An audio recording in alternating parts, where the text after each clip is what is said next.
Hello, welcome to my channel and I'm Arya.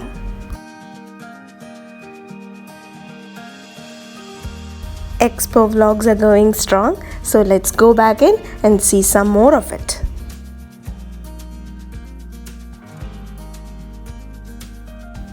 We wanted to see Expo one last time before it ended. So we went back when there were only 4 or 5 days left. This time we went to the mobility district. By the time we reached there, parkings were getting filled up very quickly and the temperatures were not helping at all. We had to catch the bus to reach the gate. Kutu is trying to find India's and UAE's flag. Lanka Pavilion looked wonderful from here. We really wanted to see Lanka Pavilion, but unfortunately it had 3 to 4 lines of queue, so we had to skip it. So we stepped in to see Finland. The pavilion is a large cube-shaped tent that looks like it's coated with a blanket of snow and is perfectly cut to resemble the pulled back flaps of an Arabian tent. The theme for Finland was sharing future happiness. The breathtaking lakes and forests of Finland are famous for their beautiful coats of pure snow. And for Expo, the Scandinavian land had added its wintry colors to the Dubai desert. Blending Middle Eastern tradition with Nordic flair, Finland Pavilion casts a white blanket of snow over a Bedouin-inspired tent. Inside, we could explore a circular storyline of exhibits on Finnish values, from sustainable technologies to welfare societies. One of the important sustainability factor that was brought into the pavilion was the Finnish air conditioning system. It's a displacement air system that gradually changes the air on the ground level, where people are present rather than on the higher levels or ceiling.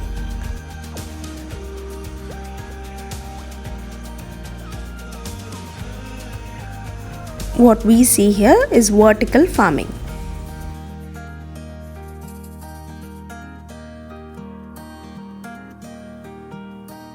Products and sustainable solutions from different companies were exhibited here.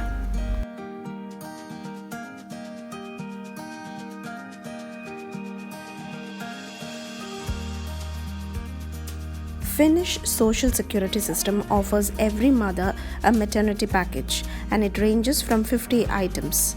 Most of the things are ecological and the box that is given it can be converted to a bed for the baby. This book is from Santa Claus and it contains hundreds of messages from kids all over the world.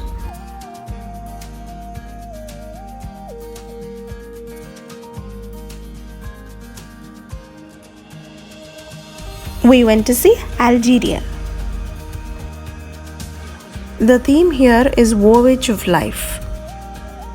During the Islamic Golden Age, the Rihla, which means journey or a written form of that journey, was a popular Arabic literary form that chronicled not only physical journey but a personal voyage towards spiritual discovery. The Algerian Pavilion brings this genre to Expo for a whole new generation to enjoy, offering a Rihla inspired tour through the North African nation's heritage. The journey begins in the Kasbah-like plaza outside, leading the visitors through a gateway to the future. We get to read about the discovery about early humans and the journey of the prehistoric age. Explaining about the prehistoric age and the lithic stones that were seen there in the pavilion to my kids was a task. Algeria is one of the world's top exporters of oil and natural gas. Although we are moving away from fossils, there is a transition period and Algeria is showing us how they can be done in a sustainable manner. We ended our tour with a high-definition immersive film experience. Next up, Cabo Verde. One of the best things about Expo was getting to know about a lot of countries that I had no clue that they even existed. The theme is a country on the move bridging four continents. Centuries, the Cabo Verde archipelagos off the western tip of Africa was a vital stop for sailing voyages to recharge on their way across the Atlantic Ocean. And we get to experience the country's unique blend of European and African cultures and learn about the sustainable development and coffee productions. We get to witness the beauty of the 10 islands that comprise the archipelago. Next was Trinidad and Tobago. The theme is best of both worlds. Energy meets culture and nature. The Trinidad and Tobago Pavilion seeks to celebrate the existing economic strengths of this twin island republic alongside its virtue as a travel destination.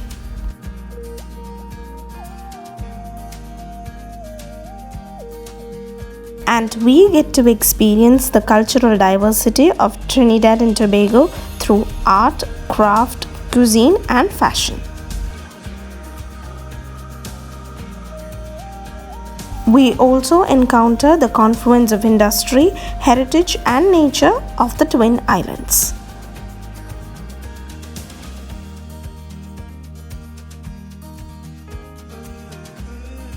By visiting the islands, we get to experience white sands, palm trees, rainforests, explore an electric culture scene, and sample mouth-watering local cuisine.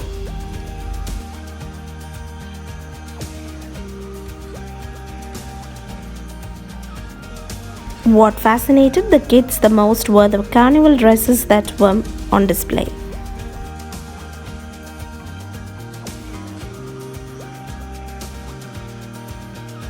A quick stop to have lunch under the beautiful shady trees.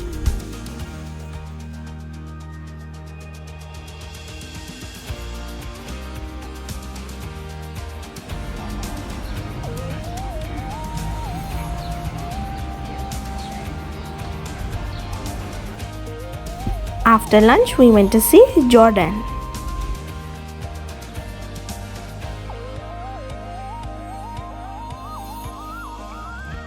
By entering into the pavilion, we get to walk through the canyons that lead to the city of Petra.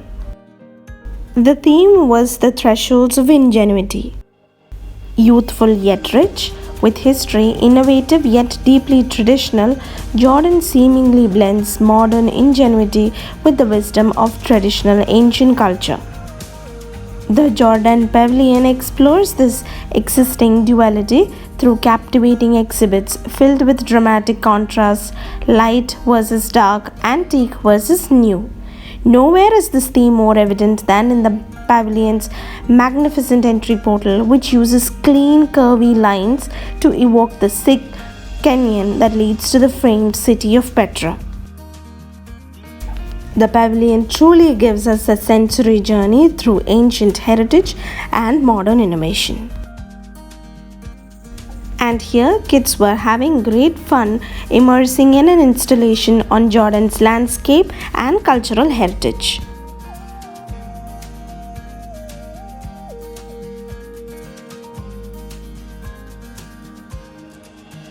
There was a carousel ride at the Expo that could be enjoyed both by kids and adults equally, so we went for it right away. Kunyu was skeptical whether he's going to like it or not, but halfway through the ride, he was enjoying it. Kuttu, on the other hand, was very excited about the ride, but once it started, he got scared and sat there like a statue. As the ride is free, there's going to be huge queues by evening, so we wanted to experience it before the rush hours started.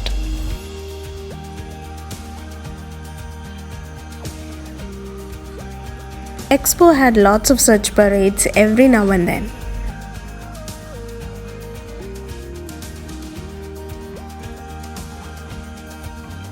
Expo had lots of fountains, and everywhere we saw one, we had a stopover over there. Oh, I forgot to mention that we are at Vietnam now.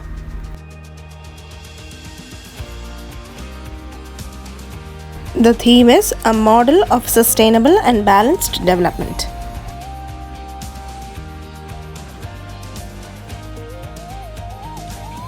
This is where traditional folk art performances happen, but unfortunately we missed it.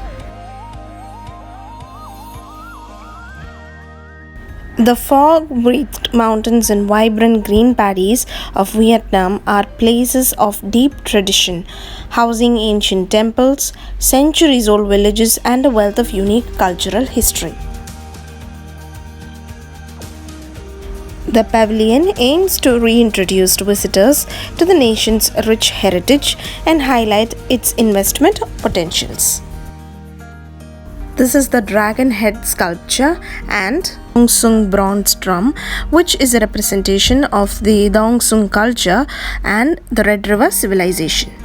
The diversity of geographical, climatic, cultural conditions and lifestyles have fostered the diverse development of 54 ethnic group costumes.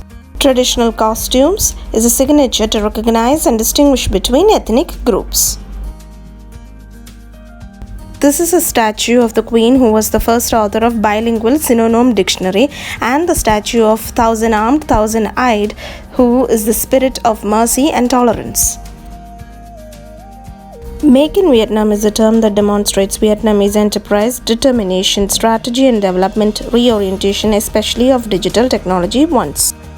It's a robust transition from manufacturing and assembly to proactive innovation, design and production of Vietnamese digital technology products. This strategy can help Vietnam improve growth quality, build an autonomous economy, and involve more deeply in the global value chain, realizing Vietnam's goal to become an industrialized country. Got to see this musical performance.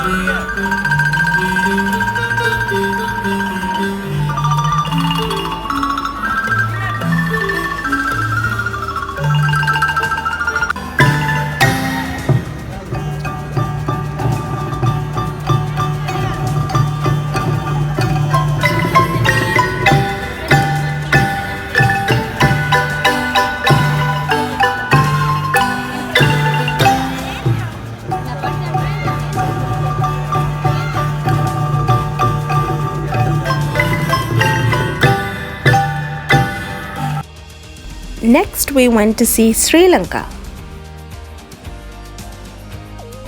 The theme here was So Sri Lanka.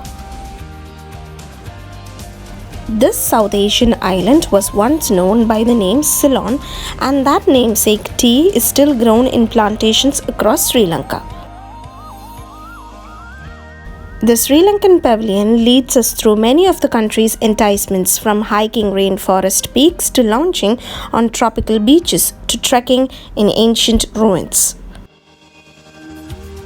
We could also learn about their culture and economic innovations.